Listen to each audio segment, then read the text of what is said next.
Mind.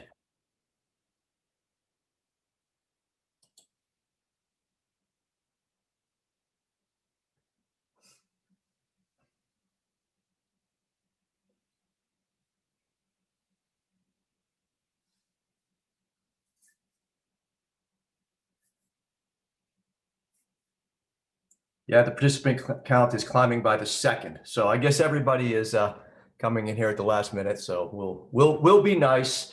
I will tell you all that of the 90 minutes that we have scheduled for this, there's really an awful lot of that is intended in the event that there are a lot of questions. So fear not, I don't think we're going to be running over no matter what happens.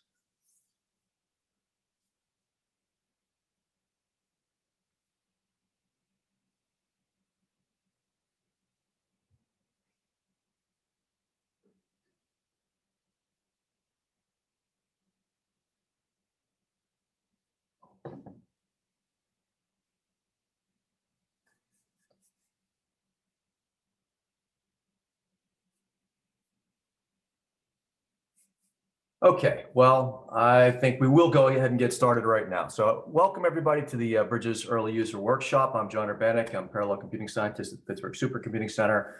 Doubtless have crossed paths with some of you out there already in your endeavors.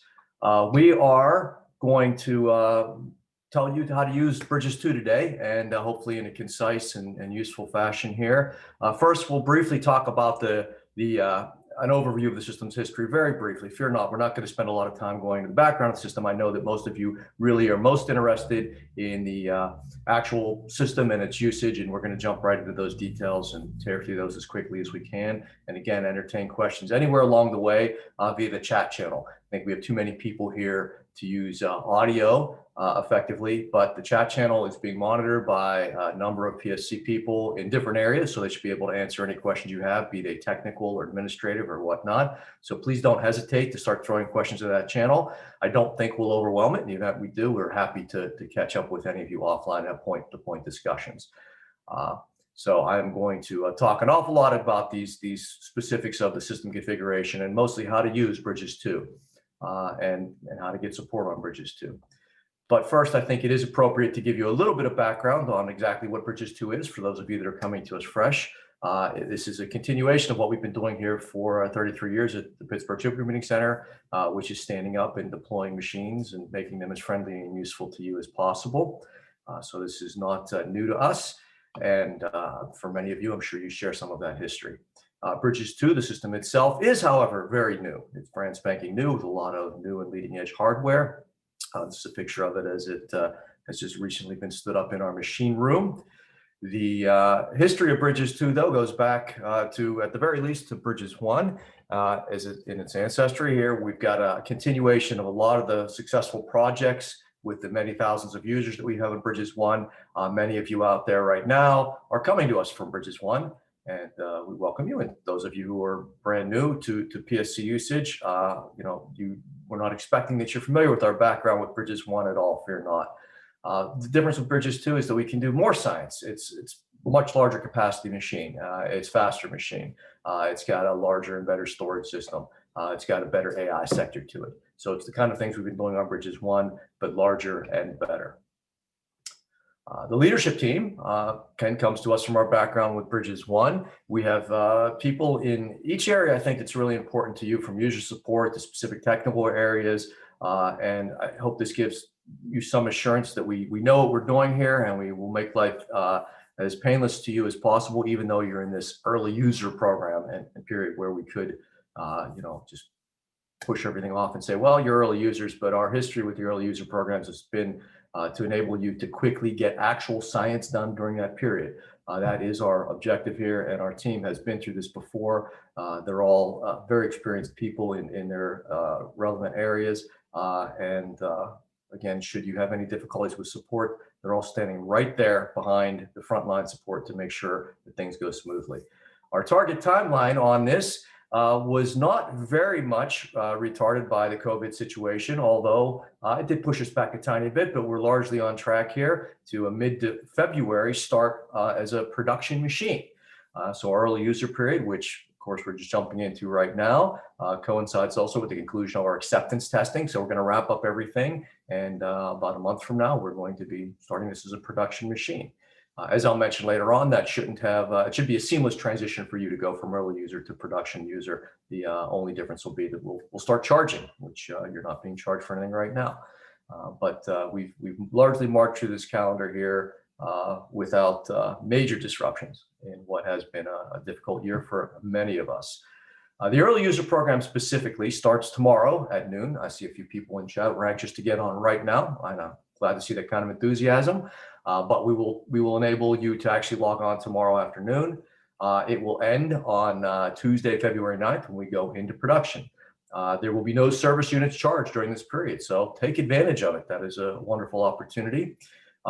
We expect your feedback on any issues along the way. You're going to help us to round off any rough edges that we have here. So please do be timely in letting us become aware of any issues you encounter. Of course, this behooves you as well to keep you to be as productive as possible.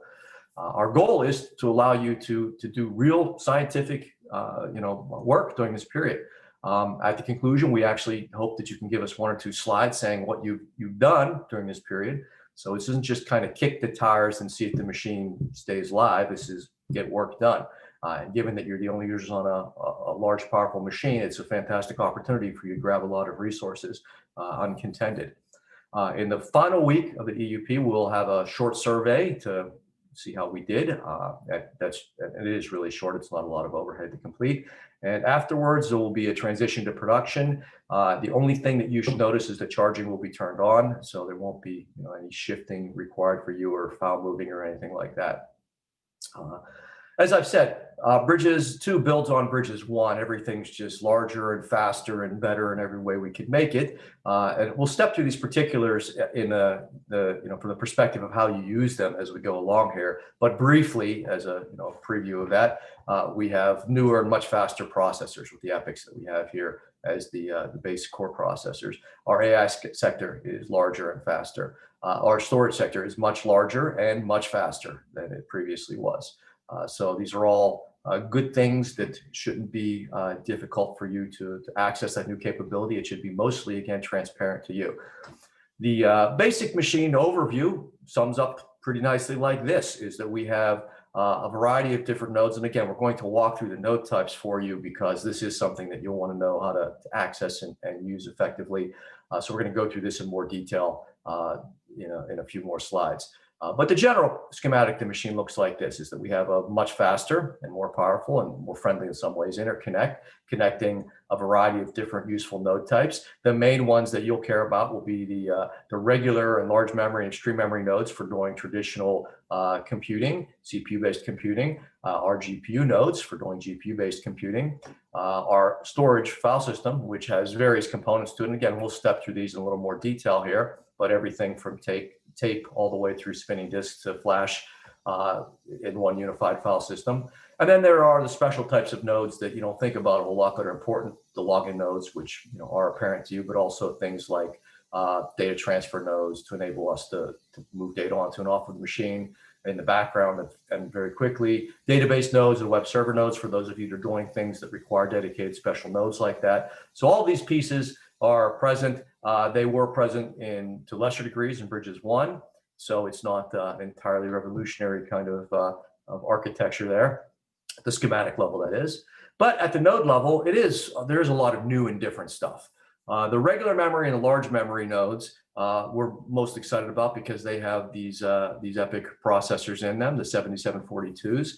From AMD, which for those of you that have been following along with the technical press know that they are very highly regarded in terms of being able to give excellent performance across a very broad range of benchmarks. I'll throw up particulars in I think the next slide up here. But at any rate, these processors give you 128 threads each, 64 cores. So for those of you that like to think of hyper-threading, these are hyper-threaded to 128 threads. There are 2 per each node. There are 488 of these altogether regular memory nodes, 16 large memory nodes with 512 gigabytes as opposed to 256 gigabytes of memory. They have SSDs attached to them as well. We'll talk about the storage and the file systems in a separate slide, but each one of these has local storage as well as a connection to the parallel file system. And they are all connected through the InfiniBand. So again, it looks fairly similar to Bridges in the general schematic sense, but at the detail level, they're much faster and much more powerful. I'm going to periodically peer over the chat channel and see if there's any questions that haven't been picked off. And at the moment, I don't see any. As we get into more technical stuff, I expect that will maybe get more lively. The epics, as I've mentioned, are very well regarded. You never want to characterize any given processor as just awesomely fantastic across the board, because benchmarks are particular to certain types of application patterns and programming patterns. But the epics certainly have garnered a reputation, the 7742s in particular, as having high performance. So just to summarize this in a way I thought was pretty friendly, I grabbed this radar graph of a bunch of different benchmarks here. And you can see that the epics here outperform, in general, some comparable processors we have here. In particular, the Xeon processors, the Intel processors that are comparable to this and similar to the Intel processors we also have here on Bridges-2. So, hopefully this is reflected in your own experiences as you move your applications over, that you just magically get better performance. And if it's not so magical, you may want to explore some compiler options and switches and whatnot that I'll talk about briefly, and we're happy to help you dive into. So this is one of the reasons that one of the multiple reasons we're excited about Bridges-2. The extreme memory nodes have more memory. Then they go up to 4 terabytes. Well, they are all 4 terabytes of memory, and they have Xeon processors, Cascade Lakes in them. Those are 24 cores or 48 hyperthreads. They are at 4 in each one of those, so lots of threads to take advantage of that memory if you're doing good multi-core programming, which I expect many of you will if you need 4 terabytes of RAM. They also have large amounts of SSD attached to them, and a parallel file system as well via the network behind them. So for those of you that want large memory, we have a long history of PSC of supporting large memory applications going back decades. I hope that you find these immediately useful and very simple to jump on and just take advantage of the large memory. The GPU nodes are a totally different direction and dimension of capability. We have in each of our GPU nodes 8 V100s. So this gives you a lot of onboard capability. The theme in GPU computing over the past certainly 5 years has been that if you're successful with using GPUs, then you want more and more of them in the box, or maybe even available in parallel outside of the box to scale up. So the days of single GPU use are kind of leaving us behind, are behind us now. If you want to be leading edge, you want to use multiple GPUs at once. This machine is built around that notion. We have a lot of experience with that concept with our DGX2 piece of hardware some of you may be familiar with that comes to us via Bridges-1. At any rate, there's an awful lot of capability per box, and we can scale up across boxes. They are backed up by Xeon CPUs, a decent amount of RAM, and SSDs attached. So hopefully the combination of these is, again, a very friendly and easy to use GPU resource. As I mentioned, using even more than one box at a time has become a very popular and important concept in GPU computing. And to enable that with these nodes, we have GPU Direct, which allows us to do RDMA across nodes using Mellanox to give much more efficient inter-node communication between the GPUs directly. So you should be able to scale up anything that you're doing on one GPU to, say, 8 GPUs within the box, if that's not sufficient, to go across multiple GPU nodes at the same time. The data infrastructure behind this is it's extensive and multi-leveled with different levels. It's a hierarchy kind of thing going all the way from tape all the way to a local flash array on the nodes. But hopefully it all looks like one simple unified file system, and you can access the different capabilities just by looking in the right place in that file system. So the Lustre file system that stands behind all of this with 15 petabytes of storage, usable storage that is, 21 petabytes raw, should have orders of magnitude at performance improvements over Bridges-1 in terms of read and write performance. So it's much faster for you to do data access. For many people, this is often a substantial bottleneck in application codes. But you also now have locally very friendly and usable flash array on that that allows you to get even higher throughput. It's particularly for small rewrite type access patterns, the typical places where you'd expect flash type IO to be useful. Behind all of this is a tape system, but again, this is all seamless to you. So if you just are in the right place in the file system, and I'll point out what those right places are in particular paths in a few more slides, all of this should just magically benefit you. We have brought as much software as possible as we could possibly anticipate onto the machine already, and we're going to continue to move things over. Your requests will be important for that, things that we've overlooked, but our history with Bridges-1 should give you some assurance that we're happy to entertain any of your requests for software. But we have, again, from day one here, the important frameworks, the significant pieces of software from Bridges-1 and from other places in the Exceed ecosystem or HPC computing in general. So you should find a lot of the pieces just sitting there ready to use right now. I'm going to step through some of the particulars on some of the more important pieces. But again, if you go to our software page, which I'll also point you at, you should see an extensive list of many, many things. I will guess for most of you out there, much of what you want to use, say, starting tomorrow is already there. For those of you for whom it's not, I'll tell you how to make an easy request and for us to add anything that you might need. So now let me actually step through in more detail and usable detail for you, the particulars of using Bridges-2. So John, can I break in for 1 second? We do have a couple questions. I don't want to get too far away from them. Okay. Will you default to optimal compiler switches for the 7742s? Okay, so let me start at the top there. I see where we're starting at on chat.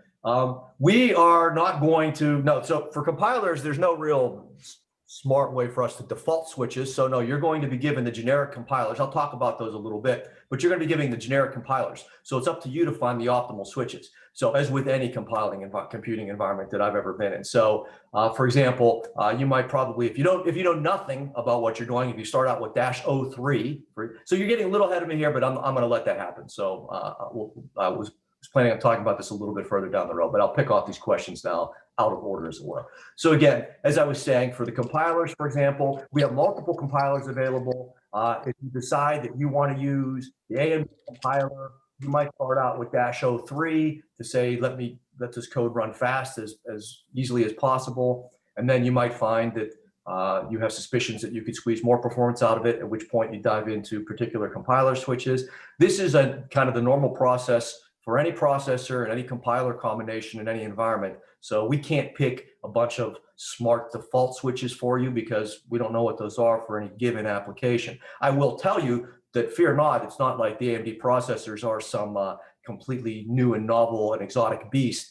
If that were true, AMD would never gain any traction in the space to begin with. People, if they had to do things very drastically different than Intel, like say a Power 9 processor, if it was that much of a leap, that is not what AMD is after with their processors, right? AMD's whole objective is to make things as easy as possible for you to not even know you're using their processors instead of Intel.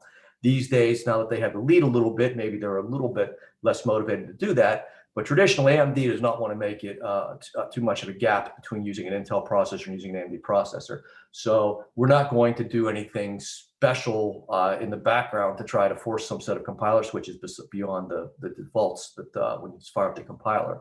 But it also shouldn't be a big chore for you. And by the way, we're also happy to help you with those kind of questions. So let me scroll. I see. Will BIOS setting have hyperthreading disabled? Oh yeah, Tom answered that. By the way, we're open to feedback on that as well. Those of you who believe that you want hyperthreading or hyperthreading. So hyperthreading is one of the things where it's very application dependent as well. There's no obvious setting for it on any system that's got more than one user. So for those of you that have some feedback for us, we find that very helpful. If you believe your application benefits greatly from hyperthreading or think it's important to explore it, let us know. Because that is a BIOS setting. It's not easy to flip that back and forth. The nodes have to be rebooted and segregated. Let's see, how different epochs from Xeons. Okay, I will talk about this a little bit more, but I wasn't planning on diving deeply into it, but I'm happy to do that, at least to the best of my capabilities, as a relatively new Epic user myself. So I'll talk about it a little bit more, but at the end of when we're done, there's plenty of time for questions. I will be glad to dive into that into much more detail for those of you that are interested in talking about the epics. Let's see, don't you use GPUs, for example, for requests of given SUs? No, let's see, Tom answered that. Can request GPUs, maybe can answer, no, answer that. What is the max limit on GPUs? You can ask for allocations. Can answer that. See portal. See our Bridges-2 SUs expire. Can answer. With DGX2 machines be compatible with all available modules. That is, let's see, interesting question there. So somebody should chime in and ask and answer the question of whether the DGX machines are going to be compatible module-wise. That's a good question because the DGX2 is a separate piece we're rolling into the environment from the GPU nodes I just talked about. So cross-compatibility there is an interesting topic. So I'll let somebody else talk about that who is more familiar with the specifics of making those modules cross-compatible. And hopefully that will get picked up very shortly. Okay, so I think we're caught up on questions. So let's dive into some particulars here. So connecting to this machine is nothing different or new. Once again, you have login nodes, which as the name suggests are where you should log in. But as always, it's easy to get confused and forget you're on a login node and try to start computing there, in which case confusing things can happen. So if there's any question, look at the command prompt. We make it so that the command prompts on Bridges nodes give you some notion of where you are. On a login node, it says, login 16 or something like that. On a regular memory node, it'll say something like RM400. So if you wonder whether you're on a compute node or a login node, look at the command prompt. It'll get you back to reality. So don't try to do any kind of serious computing on the login nodes. It will annoy the other users and things won't work right anyway. I recommend you just SSH into Bridges. That's the easiest way to get in, but you certainly can come in via the Exceed portal method as well, using the single sign-on there. There are some other details there. In general, unless you suspect that there are some benefits from logging in via the Exceed portal, I think it's easy, it's simpler and less error-prone and less confusing just to come in directly to bridges2.psc.edu with SSH via the default port. On demand will be coming. I don't think there are any requests for it from the early user group. So if any of you do expect it to be there tomorrow or need it to be there during the early user period, give us some feedback so we know. Otherwise, we're standing that up on our own schedule. You can use public-private keys if you want to get fancy with remote access. You have to register those keys via a form that we have. And so if any of you are concerned about that, maybe contact us directly. But in general, it's very simple to connect to the machine. Just SSH to bridges2.psc.edu. Your accounts on these machines are, for all of you that are here today, should already be set up and good to go. We have a web-based password change utility at apr.psc.edu. This is all stuff that you should already receive some documentation on, but I'll review it here because it's important. If you want to change your password, you can also change it via the kpassword command when you're logged into a PSC system. Don't use these generic, Linux password command. That does not set things up appropriately in the environment. Your allocations managed via the Exceed portal, same as always on all the Exceed machines. So most of everything you're going to do important to manage your account. That's the standard method. You can change shells on the machine, but use the special change shell command to do it. And change shell-l will show you all the options. We have all the generic standard shells there. I don't think anybody will be limited by that. Our file retention will be 3 months after your grant expires. So these are pretty much the standard accounting processes that are already in place for any Exceed machine. The file spaces that we have on Bridges look similar to Bridges-1, but what's behind them is a lot different and better in many ways. So I'll step through these. Your home directory is pretty much your starting point for anything. They also have, so there are paths that, the standard Unix paths that you'll see to all of your directories, but we also have environment variables that make it easy for you to refer to them. This makes it easy to kind of write scripts that are generic and everything behaves properly. So these are the local environment variables that reflect each one of these different file spaces. So your home directory is just your home directory. Your project, and I'll step through the details of each one of these, the quotas and whatnot. Your project directory is the large Lustre-based file system, which is where you're going to want to keep any of your significant amount of data, large program file structures, things like that. Local is much closer to each node, and it's local to each node, and it's potentially much faster as an SSD-based file system. And so that's useful when you're running production jobs to keep local data squirreled away there. If project isn't quite fast enough for you, no project is fast. So the permissions on these file systems are your normal Unix file system permissions, user group, world, read, write, execute, etc. that you set with Chmod. But also, and I think this is an important thing I'll answer the file system questions in just a second here. Another important capability, though, for many of you will be that there's much finer grained control available to you with access control lists. And this allows you to set up on a per directory, even per file basis, your own special groups. One of the limitations with generic Unix file permissions is that your group is kind of predefined for you. You're in a group. It's not easy to create new groups. It's not trivial to create a group. You don't want to create a group for one person. So ACLs get around this by allowing you to very easily create any special group you want for any particular file or directory that you have. So if you've got a number of people sharing an award and you want to make access available to a file, write permissions for, say, on one file only available to 2 of them, you can do that very easily. So ACLs are a useful feature to be familiar with. They are now becoming somewhat standard on Lustre-based file systems and are enabled. They've always been there, but people don't always enable them. So it's a useful capability to be familiar with to give you finer grained control if you've got people in your groups that are knowing different things and you don't want to just all have them share the same group access to things. The home directories are a good place to keep your batch scripts, your source code, smaller files, things that will fit into the 25 gigabyte quota altogether. The path to them is jet home username, but as I've said, this $home environment variable will always get you there as well. The directory is available to all the Bridges nodes. So all the file systems we're talking about here, you can see with the exception of local, you can see from any of the nodes. So you don't have to worry what file system am I on where. You just kind of keep everything in one central place. It is backed up. You can recover your home directory if you send us some email. Process is a little bit cumbersome though. So I recognize that you don't treat it as a Control-Z undo kind of process because it's not quite that easy, but we can certainly bail you out of a bad situation. Okay, now I see the chat questions piling up, so let me get to some of them here. I think we caught them all, John. Oh, wonderful. Thank you for doing that. Okay. Then let me continue on to the Lustre file system, Ocean, which is what it's called on Bridges-2, or you can generically just refer to it in your scripts as $project, and it will find you in the right place. So this is, again, it's a nice capability to stick into your scripts instead of hard coding in paths. However, if you do care about the hard coded path, it is /Ocean project, your group name, and your username. There are your standard Unix kind of organization here. Once again, ACLs apply here as well, so that can be a wonderful way to deal with more fine-grained permissions.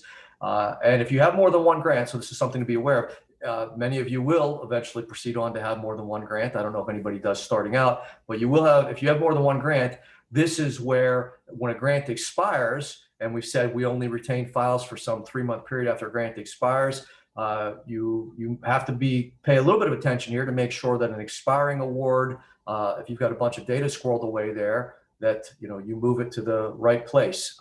You're aware that the storage, because you ask for it with a grant, you ask for a certain amount of storage. That storage is in quota is attached to your grant, so you're going to have a different directory for each one of those grants to keep things segregated. So just be aware of that if you've got multiple grants. And again, that's because you ask for a different amount of quota. We're happy to give people that need it hundreds of terabytes, but you're given that with your award up front. You can find out how close you are to your quota very easily with the DU command. You can also check via the Exceed portal. That'll also tell you how much of your file system you're using.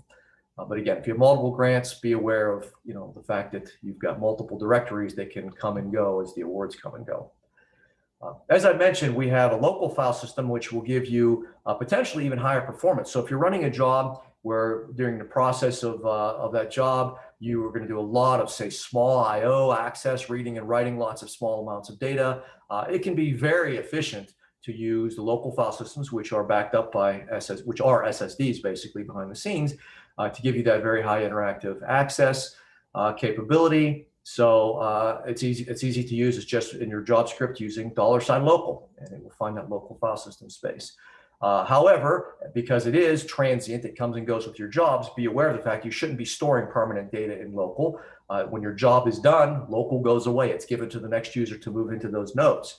And so you want to, before your job is done, copy your data off of local back into, say, Ocean, the projects file system, Luster, however you want to call it. So you copy data onto local typically when your job starts up. You can access it very quickly there if you're doing lots of small reads and writes, and you can copy it back off of local to Luster when your job is done. We're not requiring anybody to use this, and you might be very happy with your performance that you get directly with Luster because it is a high performance file system. But for those of you that say, hey, I do have a job that's doing lots of little reads and writes, there's a lot of genomics codes, for example, might fall into that pattern. Local can be very effective at speeding things up. Just be aware that it is transient. If it crashes, for example, not that this happens a lot, all the data would be lost. So if you're really running for a long time on local, you may want to checkpoint things periodically during the course of that run. Okay, we've got this file system here. I was about to say all these file systems, but that makes it sound like they're scattered all over the place. No, they're all really, again, accessible right from your command line. They just have different paths and different pieces. But to get things onto and off of the file system, in particular for those starting things up right now, a lot of you might be bringing in some big data sets. There are multiple file transfer mechanisms, and we make them all available to you. So whatever you're comfortable with, and hopefully all of you are comfortable with one of the mechanisms we have here. It should be very straightforward. These are the paths when you start accessing things remotely. When you access things remotely, say you're using SCP on your remote machine doesn't have those environment variables like $home or $project. It doesn't know what those are. So you do have to use the full path if you're doing some remote file manipulation. However, your remote file manipulation can be via whatever you're happy with. So SCP or rsync or SFTP. There are GUI front ends to these. So, you can drag and drop a lot of your files if you're using something like, say, WinSCP that use these as their underlying mechanism. But at any rate, we support these. There's just some simple examples for each one of them. They're fairly straightforward to use.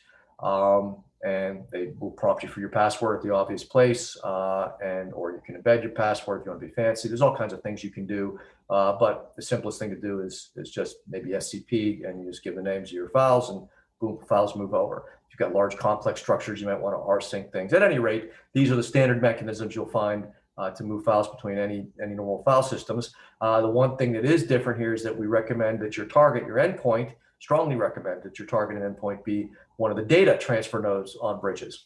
So earlier I pointed out there's some special nodes on Bridges. Well, the data transfer nodes have extra good connectivity and a higher bandwidth. And so if you transfer things via these nodes, it will be much faster. If you Hey, John, just to break in for one quick second, because it's a good point. The home directory is /jet/home/username. We must have missed that in the rewrite. This is true. Okay, yes. So I think the earlier slide, this is correct, but here, for whatever reason, the jet, so this is preceded by jet/home/username. There are two-factor authentication schemes for using Exceed credentials. Again, some of you might find single sign-on, you're juggling a lot of machines and doing heterogeneous computing or something. Using Exceed portal is important or useful to you to manipulate these things, in which case it's perfectly doable. If you don't need that capability, though, it's just an extra layer of complication. Likewise with Globus. Globus can be wonderful if you need it, if you're doing massive transfers and things that take days and days, and so connections can go down and you need nice restart capability and things that Globus offers. Globus is there and you can use it. For those of you that are Globus users, fear not. For those of you that aren't Globus users, unless you think you're doing a massive complicated file transfer, this is just an additional complication without benefit, but it is there. Now, something to make life easier for those of you migrating from Bridges-1 to Bridges-2, which I expect is a fair number of you, there is our special local file mover script that is being deployed in the next few days. So that will appear magically in our user guide as soon as it's up. And this will allow you to just type file mover, and it will prompt you to move over, I guess, all of your files or some subset or whatnot.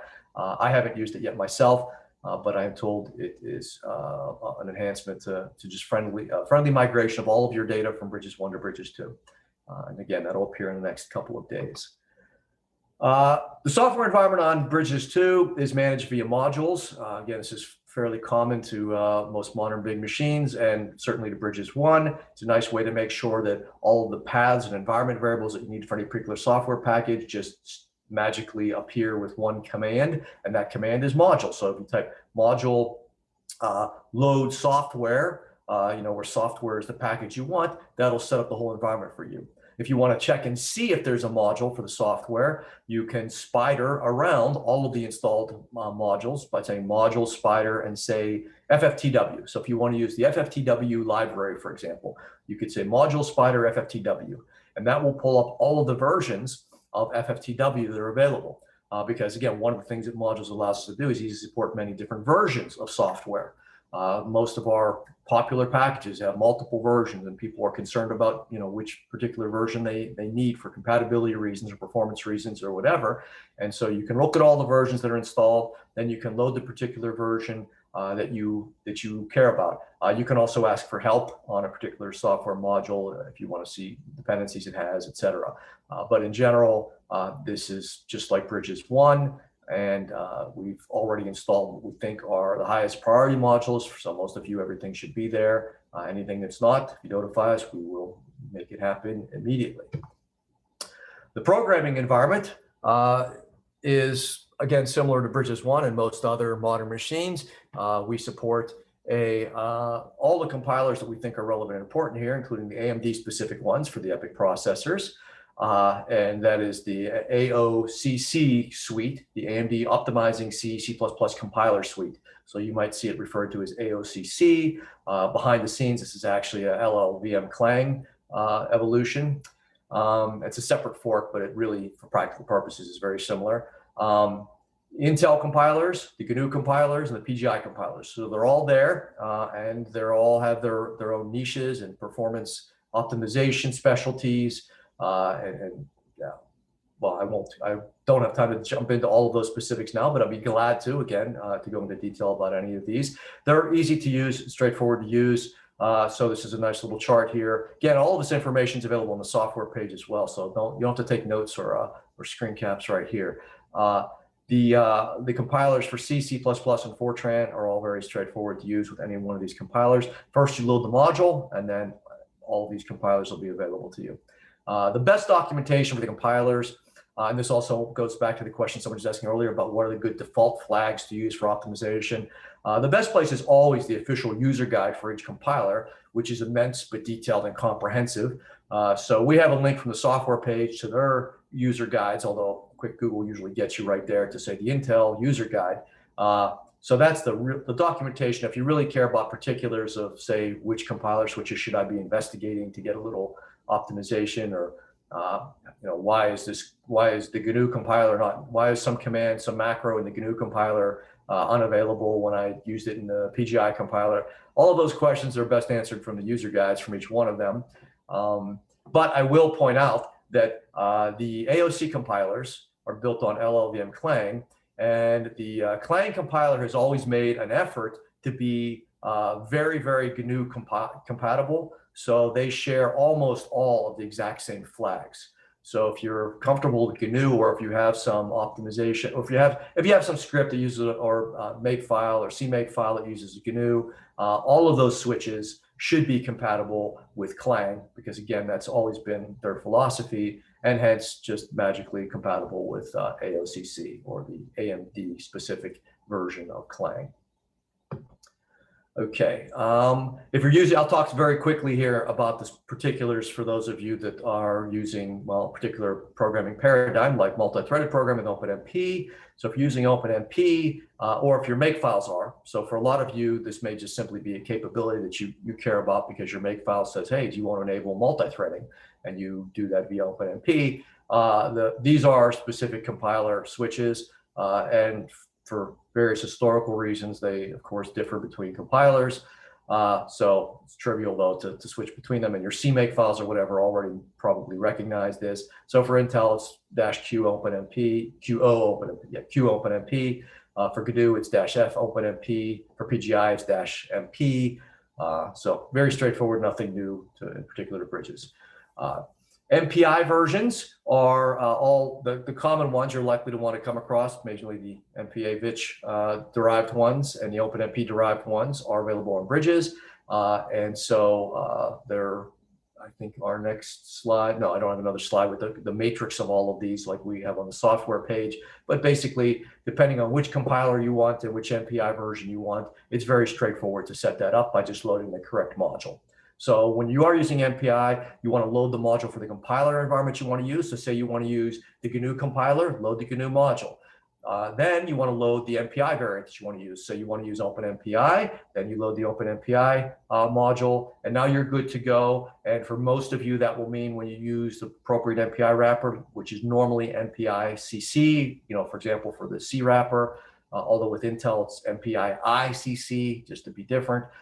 So you can load the appropriate MPI wrapper and things will automatically pick up the right environment. So again, if you've got an MPI program, make sure you do load not only the correct compiler environment module, but also the right MPI variant module, and then you can build most of your software and it should just work. Or if you're a programmer, MPI run and MPI build wrappers like MPI CC will automatically pick up the right one to use the right compiler and the right MPI module. John, a good follow-up question on that just came in. Are all MPI types configured to make use of the Mellanox switches? Yes, they absolutely should all be. If you believe otherwise, let us know immediately. But yes, they are all built to use the Mellanox switches and the device drivers, and they should all be optimized. They should all give you very good, close to that 200 gigabit bidirectional performance. Okay. Let's see. Other languages. We've got lots and lots of software on the machine, as I said, going back to our software page. But for more from the programmatic perspective, what languages do we have available? And we have all of the ones that were necessary in Bridges 1. I think that's probably all the ones that any of you out there are considering. And to get to those, you just load the module, and there it is. For many of you, the most important part about the module will be getting the correct version, because there are, with Java and Python in particular, lots of versioning issues. So it's important that you have the particular version, not just the latest version. And we have all the ones that we think are necessary based on the history on Bridges 1. There's all the ones we think are relevant. But if there's something missing, let us know and we'll fill in that hole. Another timely question, John. What about NVIDIA's NVCC compilers? Yeah, those are automatically picked up in the path when you either load the CUDA module, the appropriate CUDA module, which you should be, again, your scripts, your build scripts, if you're building software will be doing, or if you're a programmer, you'll pick up the right CUDA environment, and those should all be there. They're also picked up with the PGI modules if you're using the PGI compilers. That kind of plays into what I'm saying here. So some languages, that's actually, those questions would also be answered if you went to our software page and looked on, say, CUDA or PGI or whatever. Or I wonder if we have a link for MVCC. We probably should, just to point people back to the right place. At any rate, some languages have more complex environments. There's more moving pieces going on. And if you go to our software pages, that's always the best place to go. So I'm summarizing things at a high level, and for many of you, it'll just work this easily. But if there are more specifics to what you're doing, the software pages, we try to do our best effort at having them walk you through any details you need to know. So if you go to our software pages, which is right here, for any package we have, and by packages, I don't just mean application packages, I mean languages, pretty much anything that's an important module, there should be specifics that should walk you, again, through anything you need to know about getting up and going with those. Additional software, as I said, that if we're missing anything, a software request form will work. At this point, I think tickets will also work because we're trying to be as responsive as possible to the early users. So let us know if something's missing and we'll fix it. But again, most of anything should be available through the module command. If you're not seeing a module for it there, it's probably not there. And if there's a module, there probably is a software page to support and document its practices. So the software page looks like this, and it's, again, as comprehensive as we could make it, starting out with our history on Bridges 1, anticipating everything that we know the early users who coming on are requiring. And if we have anything missing, we'll fill it in. But if you go to one of these pages, it will give you, again, specifics beyond, anything I could possibly dive into here. To actually run your jobs on Bridges-2, we have the same 3 modes of kind of access that we had on Bridges-1, and you may encounter in other HPC environments. One of which is interactive sessions, where basically you're just given a slice of the machine yourself. You're on a command line, and you can do things live. I find that to be the vastly preferred method for doing development and for getting things up and running. We have an interact command I'll talk about on the next slide that makes that easier than is typically done with a Slurm queuing system like we have here. Batch mode, I'll talk about each one of these in more detail. A batch mode, which is where you're sending in a job script to manage everything, which is where I suspect most of you will do most of your production computing. So once you've got things up and going and running, this is how you can run 4,000 jobs over the next month and get your work done. Lastly, on demand, which is the browser-based interface that people typically use with Jupyter notebooks, things like that, is not up yet. We'll be bringing that up again on our own schedule next month, unless somebody out there lets us know that you require it. I don't think anybody in this group probably does. The interact command, as I've said, is incredibly convenient when you're doing development. It allows you to kind of skip having to work through Slurm. And so the batch system Slurm. And so from a login node, you can just type interact, and you're given by default, if you just type interact, you're given a compute node or some cores on a compute node, and you can go right ahead and start, say, trying to do some test runs on a job you've compiled. So it's another reason why people hopefully aren't trying to do any computing or anything on the login nodes, because it's so easy to grab a compute slice. So sometimes people say, I just want to run this and see if it works or whatever. And if you're doing that on a login node, not only will that annoy other users, but the login node environment's not set up right, so you might be missing libraries and things won't work. Well, it's so easy then when you're on a login node just to type interact and be given a compute node, and all your files are just sitting there the same as they were in the login node, because they all share the Lustre file system. So it takes a couple of seconds, and boom, you're on a compute node, and then you can go ahead and just test to run and say, oh, does this actually start to run, before I worry about putting in a batch script and running it for 2 weeks straight. So interact, again, comes from Bridges-1. It's our own local script. For those of you that are Slurm proficient, it really behind the scenes does an salloc with all the right options to get everything set up and give you a shell locally. So it's nothing you can't do with Slurm, but it's a lot easier than doing it with Slurm. It has a number of options. If you type interact-help, you can see these options, but I've listed the important ones here for you. So basically, you can say what kind of nodes you're requesting, GPU nodes or regular memory nodes, for example, how many nodes you want, so you can ask for multiple nodes, how long you want them for. Again, the defaults on interact are to give you one node for 30 minutes or maybe an hour of time, but you could ask for anything that you could ask for in a normal Slurm job. So you could potentially from interact ask for 100 nodes for 3 days, but then it's going to sit in a queue, along with other Slurm jobs until it comes back and gave you that live shell. So it's not a way to cheat your way around the queuing system. Instead, it's a way to quickly get a shell for a modest number of nodes. And we usually make sure that our queuing system prioritizes small, short jobs, so that if you type interact and I say I only want one node to test some stuff on, you should almost always be able to get that in real time. I think over the early user period, undoubtedly, you'll always be able to get that in real time. However, as I've said, batch jobs are how you get most of your real work done. And so you'll want to write batch scripts. I will go through batch scripts, some simple common batch script templates here, and point you to some more that we have online, because for many of you, that's the most important thing that you're coming here today, is to just grab some basic batch scripts that you can stick your own jobs into. Everybody wants some template batch scripts, so fear not, we'll go through those in a moment. But the important thing to understand before you look at the batch scripts is that there are 3 big partitions, 3 different partitions on Bridges that you point your batch scripts at. You've got the regular memory partition. This is where the regular memory compute nodes are to be found. You've got the extreme memory partition, which is where the larger memory nodes are to be found. And we've got the GPU partition, which is where the GPU nodes are to be found. And this is what batch jobs limits are for those. And these change. So this is kind of policy that we set, and we feel free to modify to make your lives easier as we gain experience on the system. But these are some reasonable settings that we have at the moment for where your jobs are going to be, the limits on your job. So at the moment on the RM partition, for example, which will give you either the 256 or the 512 gigabyte regular memory nodes. The max node count is 50. If somebody out there has a job that needs more than 50 nodes, if you make a request to us, we can either handle that as a one-off, or maybe we find out that we should tweak this and lots of people need to run 100 node jobs, and we can fit that in, and maybe we'll change this limit. But these are the current limits. So if you exceed these limits on the current jobs, then it'll tell you, it'll come back immediately, Slurm, and let you know that there's a problem. If you don't set limits, these are the defaults you'll get. So for example, if you don't set a time limit in your job script, you'll only be given 30 minutes. That's probably, for most of you, not good for anything other than development. So you probably do want to use time limits.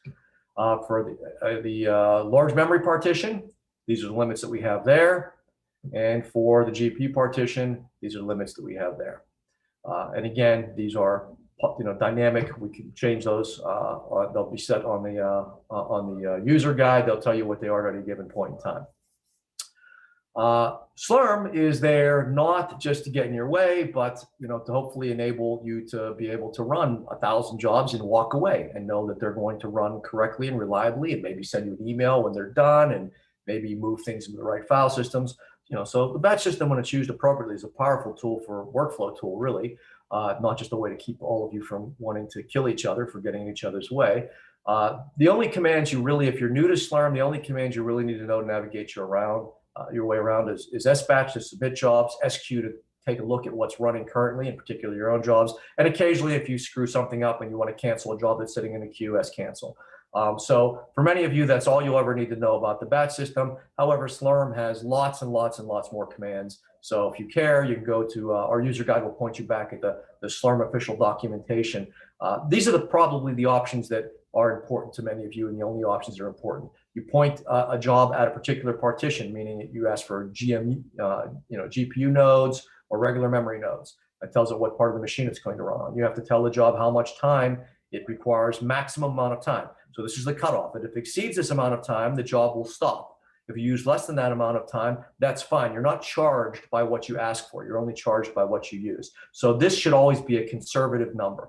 You always want to ask for more time than your job will require. And again, you're not going to be charged if you ask for more time. If you ask for a ridiculous amount of time, like say your job is going to take about an hour, but to be safe, you ask for 3 days. Well, there's the one problem with that could be the job system might say, well, we're not going to prioritize a 3-day job just yet. We're going to fit in some smaller short jobs. So you want to be within, say, an order of magnitude of how long your job is going to run. Don't just set this by default to be 48 hours and just leave it there if most of your jobs take an hour to run. If most of your jobs take an hour to run, maybe set a time limit of 2 hours, knowing that that's really safe and the jobs will still get scheduled quickly.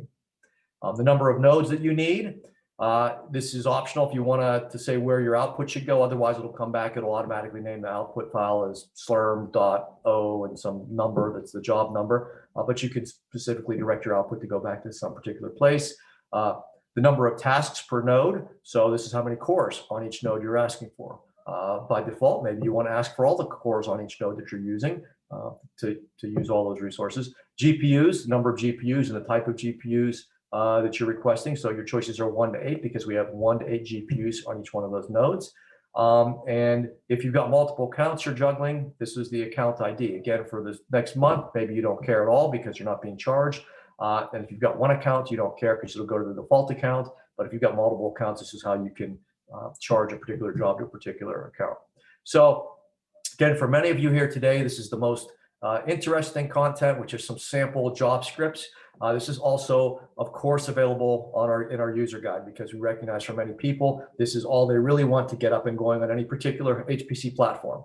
If I go to a new HPC platform somewhere, if I look at the job script, a template job script that looks kind of like what I'm doing, that's mostly what I need to get up and running on that system. And so here it's a sample RM job, a regular memory node job. So I'll step through it here because this is kind of a pretty minimalistic job here. All of them should start out with this shell indicator at the top, and then you have some sbatch commands that indicate the parameters I was just talking about, mainly in this case, how many nodes you're asking for, 2, which partition you want to use, RM partition, how long you want the job to run for maximum. This is asking for 5 hours maximum, and the number of cores per node, tasks per node is what Slurm calls it, 128. So this is a basic header for every batch job you're going to see, on an RM node. These are comments here. These hashtags with nothing after them are just some comments to make life easy for you. This set echo command is nice, and that it'll make sure that anything that's commands that are running on the system will just echo back out. It's not necessary, but it's a nice feature to have in most jobs. It is necessary that you make sure that you're running from the right file system, where your job, your executable is located, and your data and all that kind of stuff. So this is where in the course of a job script, you'll want to say, hey, go to a particular location. We could, and it might even be a little neater if we use the projects environment variable I mentioned earlier. So we could CD to $sign projects, and it would automatically go to the correct projects directory here in Ocean. Or you can use the full path, whatever you want, however you like to think of things and organize things. You go to typically the directory you want to run out of, where your data is, and then you can run. In this case here, this is an MPI job. So I'm going to run MPI run here with a number of MPI tasks I'm asking for, and the executable. And I thought there was a comment in here, and it somehow got edited out by probably me here, which is that with MPI jobs, you probably want to make sure you're also loading the right module. So this is an oversight here. I hope this is not in our user guide. I'll go correct this right afterwards if it is.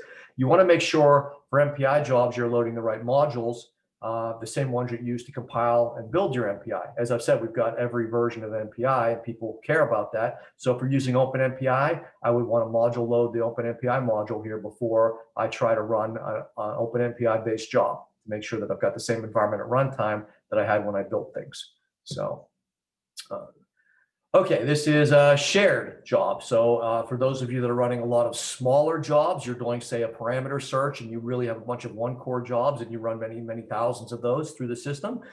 You know, it's much more efficient for you to not grab all 64 cores on a node, but instead, or 128 cores on a node, but instead grab, you know, one core maybe. And so to run those shared node jobs, where we could stack multiple nodes on a single, jobs on a single node and charge you a lot less, right? So how many cores you use is commensurate with how much you're going to get charged. So for those of you that are running smaller than a single node job, usually stacking lots of those, this is the kind of job script you'd have. You're asking for one node here on a shared partition.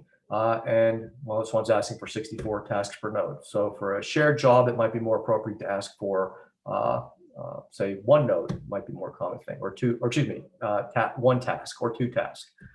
So this is a shared job. Again, you CD where your data is and you run. This is the MPI job here. Okay, so the earlier one, I knew I edited this stuff in here appropriately. So the earlier job should probably not have made it an MPI job. I should just made a generic serial job. Here's a nice MPI script. So here with an MPI script, it's the same as an RM regular memory node job, except that we do make sure we load the correct modules here before we do an MPI run. And this will make sure that our environment's set up the same as it was when we built our project or our program. Okay, let me cover the GPU job, and then I'll see if there are any pending questions. I see them flying by over here, but I also assume that everybody's picking them off. John, there was one outstanding question that I deferred to you, but it scrolled off my machine right now. Oh, here it is. Is the OpenMPI software configured with OpenSHMEM enabled?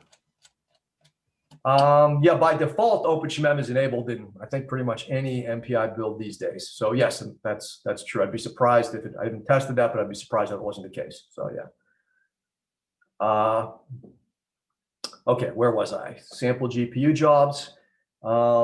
Same thing as you know, other job scripts, except our partition here is GPU, and we're asking for 8 GPUs here. So we want to take up the entire node here, use all 8 GPUs on it, and run something that we built somewhere else. We probably want to load a particular CUDA module here, for example, to make sure that we've got the same runtime environment that we built our package with. So you probably want to do a module load here to get the right CUDA environment, and then you can just run your code.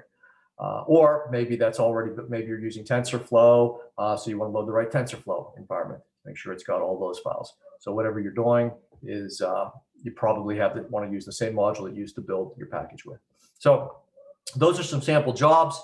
Again, the software pages, the user guide, excuse me, has those sample scripts in them, as well as more. So there's a lot more variations. We try to give you all the variations that we think are a good starting point, again, recognizing for many of you, that's the most important part of our documentation is, can I just grab a sample script, substitute in my command and start running on Bridges?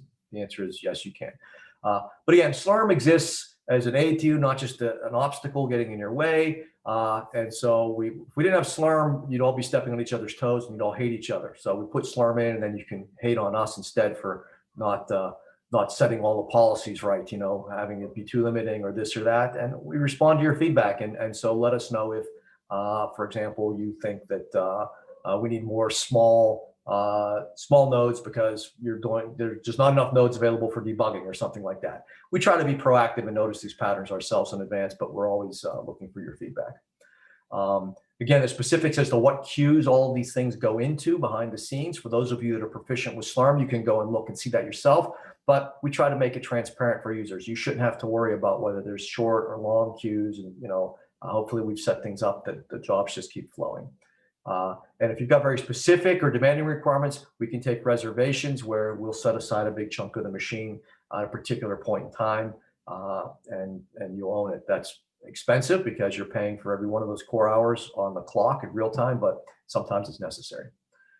Okay, debugging on Bridges-2 is as easy as it can get in a parallel environment because we have a great debugger, parallel debugger, one of the only two that are really out there. And it is ARM DDT debugger. So it's very powerful, very friendly, nice GUI-based debugger. And it works great with C and C++ and Fortran 90. It also works great with CUDA. It works great with OpenACC. So it's fantastic, very capable debugger. It will scale up to all the nodes on the system well, and it will also run on a single node well and help you debug something, a small trivial thing. It's a fantastic debugger. It has a client that you can download so that you can use the GUI on your desktop, even though you're debugging something on Bridges. That is wonderful. It's very efficient and responsive, and I recommend you go that way. There's also an X Windows option, so you might by default fall into that and go, oh, I'll just use the X Windows option for my GUI. I recommend against that. It's much, much laggier, as are the vast majority of X Windows tools anymore. So that's maybe the main reason they came up with a separate client. So if you use the DDT debugger, download the little free client, and it'll be really nifty on your laptop. You've got this nice GUI that you point and click. It looks like, say, Visual Studio Debugger, and at the same time, it's actually running away on Bridges, maybe on 100 nodes, and letting you debug a very complex parallel code. We have containers on Bridges as the way of managing a lot of more complex software environments. Singularity is the only container software we support on Bridges, and that's because it's the only one that's got security that's reasonable for an HPC environment. It's why you don't see Docker containers, native Docker containers on HPC environments. Singularity containers are easily converted to from Docker containers. We have some directions on how to do that if you go to this page here. So if you've got a Docker container and you need to run it on Bridges, you can convert it over. It's not difficult to do. We've got a lot of them sitting around already, all the important ones in particular for the AI type applications. And so again, if you go to the documentation, you'll see that there, and it's very straightforward to use. Likewise, we have public data sets on the machine for large data sets that are community-based and are shared, and we always entertain loading more depending on popularity and your particular requirements. These are some of them sitting there, and you can ask with the dataset request form for us to add your data set to those community data sets. We have gateways on the machine, which are basically web-based, very scientific domain-specific interfaces that are set up so that basically some user who knows nothing about HPC can get HPC-type computing done as a scientist via a gateway, via a nice GUI in their browser that allows them to drag and drop data sets and get results and whatnot. Anyway, we've got nodes dedicated to that. We've got an environment that's capable of that. We're bringing over gateways from Bridges-1. These are just some of them. So I don't think that applies directly from scanning the list of users in the early user program. I don't think that applies to any of you, but those nodes are there and we're bringing them up. This does apply to all of you, which is how to get support.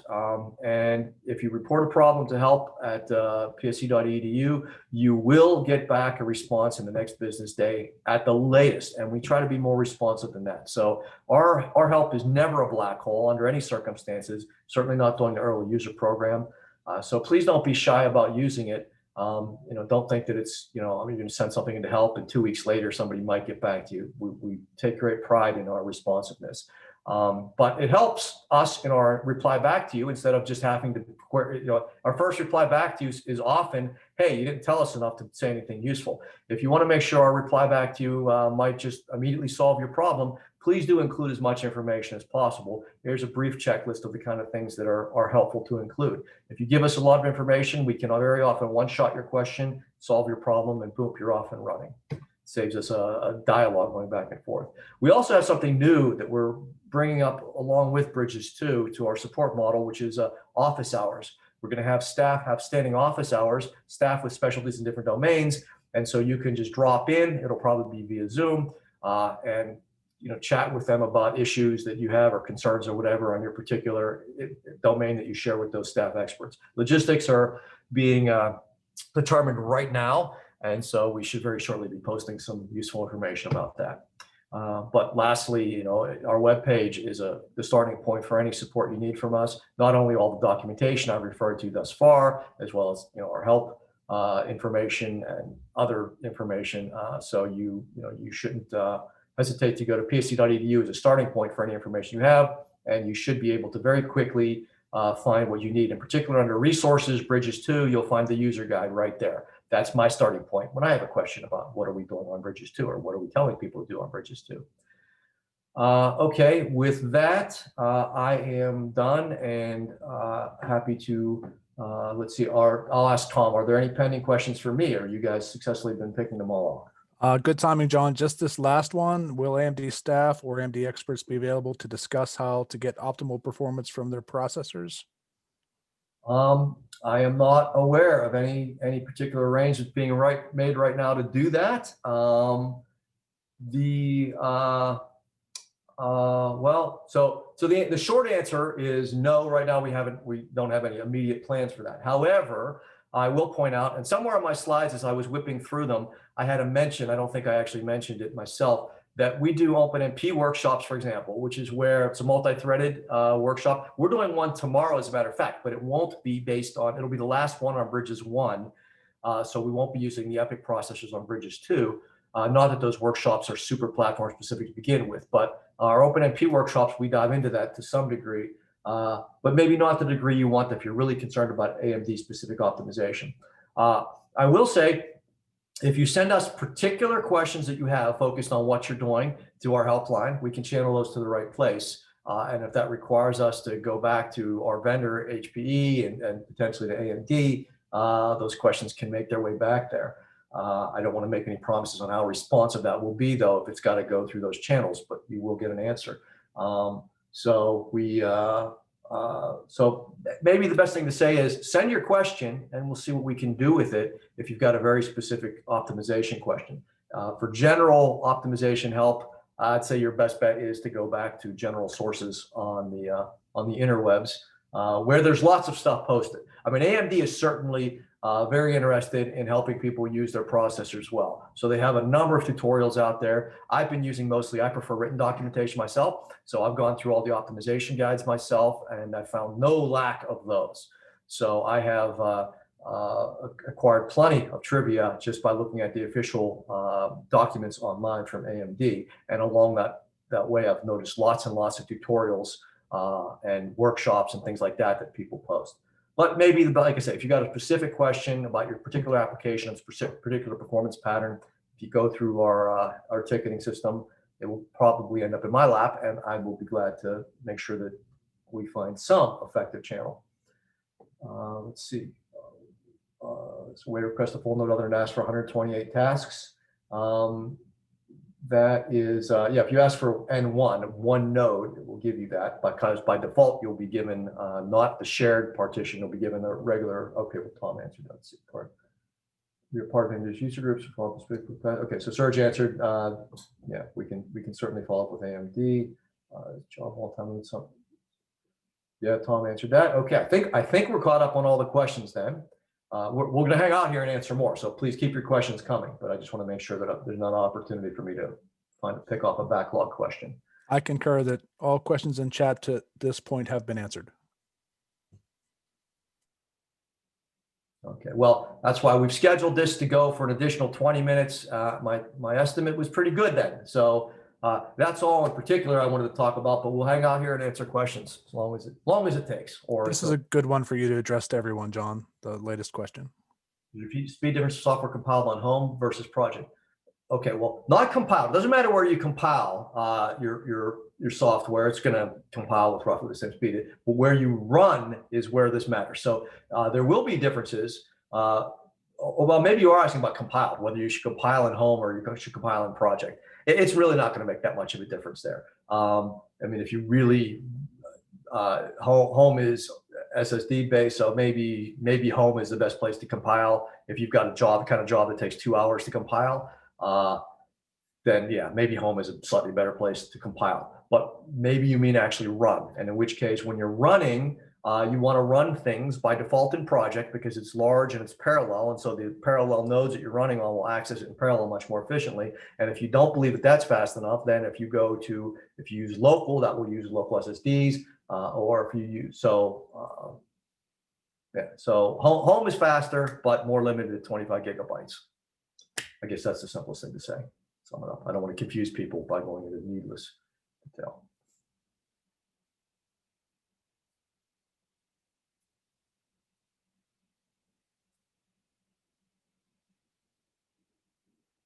Okay, getting optimal linear algebra performance out of the processors relative to Intel. Sentiment Online says there knows.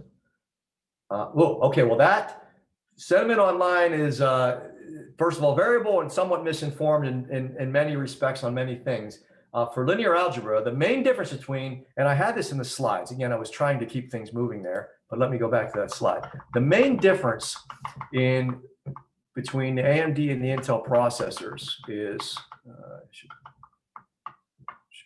just skip slides, is, and I'm pretty sure, I mentioned it way back in the beginning. The main difference is that AMD processors don't have the AVX512 instruction set that you mentioned here. Where am I here? Yeah, here. So I actually had a comment, but I just didn't quite get to it here. So AMD took a different approach. They don't have the AVX512 instruction set.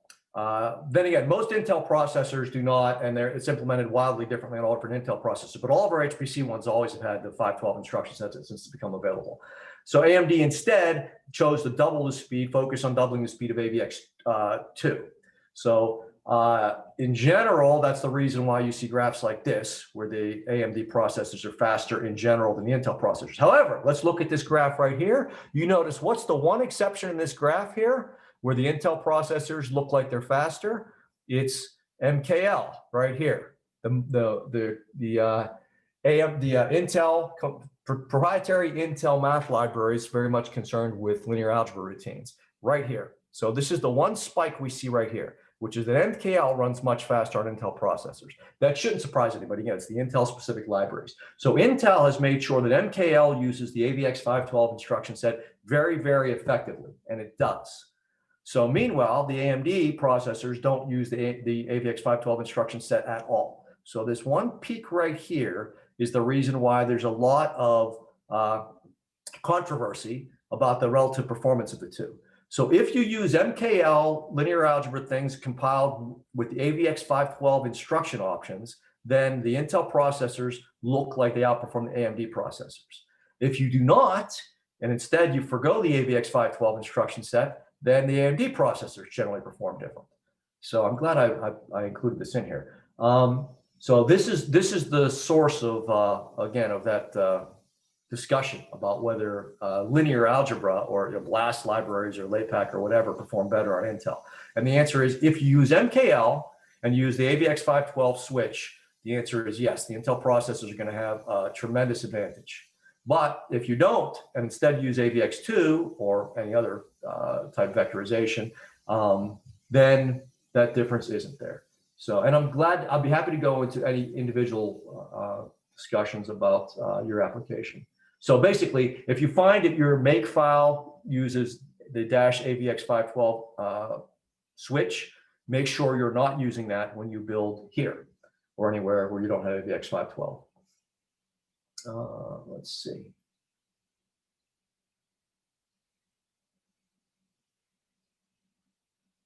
mode of job submission, something called Radical Pilot, something we use on Bridges-1. Let's see. Should we meterize something we need to? I am not. Oh, Tom, were you about to? Oh, I am not familiar with with your Radical Pilot interface. So that's a good question. We'll see if somebody else can pick it off. I think you can count on our support on migrating whatever you're doing on Bridges-1 to Bridges-2. So I can answer that generically. But specifically what you're doing, I'm sorry, I'm not familiar with that, but I'll make sure that somebody is. Let's see. Software relies heavily on Intel MKL. There's no problem with using MKL. The problem is using the -AVX512 instruction set in particular. And so Intel has made sure that where they can, they show off AVX512 in this particular example right here. But there's no reason MKL has to be compiled with AVX512. By the way, MKL is pretty much a BLAS replacement anyway. So there's lots of places where MKL is available and use BLAS instead. So it's not a fundamental problem to say your software uses Intel MKL. It would be an issue if you say I really, really effectively use the AVX512 instruction set and can't use AVX2 instead. And that's for a very limited number of instructions. As a matter of fact, AVX512 is not even a single unified instruction set. It actually has a lot of sub-implementations. Nothing implements the full, no chip yet from Intel implements the full 512 instruction set. So it's a complicated topic, but I'll be glad to dive into it with anybody that feels that it's important to them.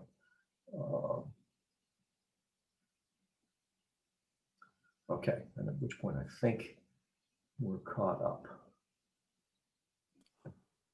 I think we are caught up as well. We are losing some participants. So if there are any more questions, please let us know in chat now so that we can address them.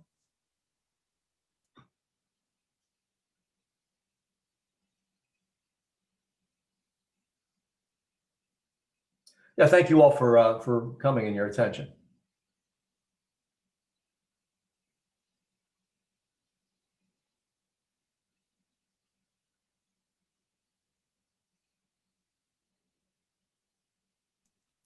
The question of how do we request more space for data just came in.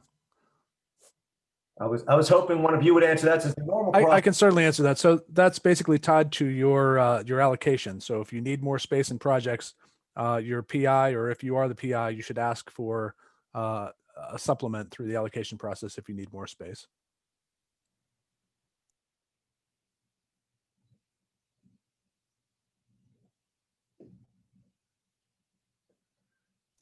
John, Epic is not as radical as Xeon versus Xeon Phi. Yes. Oh, absolutely not. Yeah. Xeon Phi was a completely different, well, very, very radically different architecture. It was an accelerator chip, massively scaled accelerator chip. So it's not like Xeon Phi's at all. Epic versus Xeon they're just minor variants. There's, it's very minor variants compared to Epic versus Xeon Phi's. They are very different. Yes.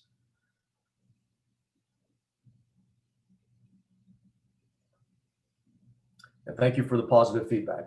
We do appreciate it.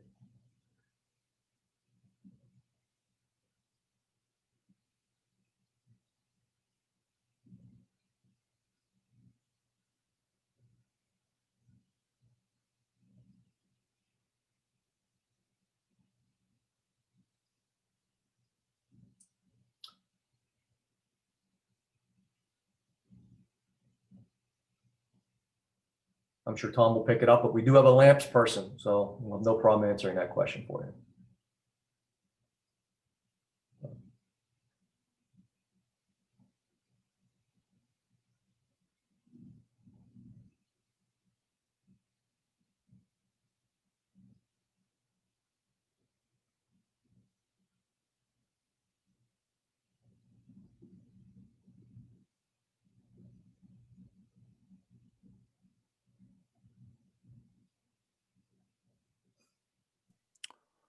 Okay, John, I'm not used to ending a session early, but I think we've run its course. Yeah, that's why we scheduled surplus time for once. So I guess we will bid you all adieu. Again, thank you for your time and attention. I wish you all great success computing on Bridges-2. And don't hesitate to contact us via the multiple channels I've mentioned to allow you to continue your progress as rapidly as possible. So thank you all, and goodbye. Thanks, John. Excellent job.